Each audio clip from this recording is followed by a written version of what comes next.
this is another misconception in the market. Let's just start busting every misconception. Sure, great. All I right. love that. So when the Chinese models came out, everyone reacted by saying, "Oh my God, they've trained models that are almost as good as the U.S. models." And we had a podcast on this, right? And even I was snookered a little bit at first. And oh my gosh, aren't these models so much cheaper to run? Now that I know more about the foundation models that people are using versus the Chinese models, no, they're not cheaper to run. They're about 10x as expensive. Actually, let's just take the GPT OSS model that was released.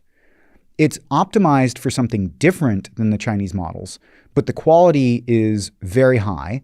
And I would argue clearly is a better model for what it focuses on than the Chinese models. Now, the Chinese models focus on different things. However, the cost to run the OSS model is about 1/10 that of the Chinese models. So why was everyone charging less?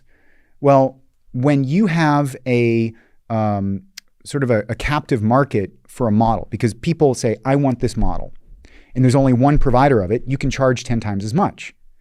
The price was higher, and people were confusing the cost with the price. So the Chinese models were optimized to be cheaper to train, as opposed to be cheaper to run.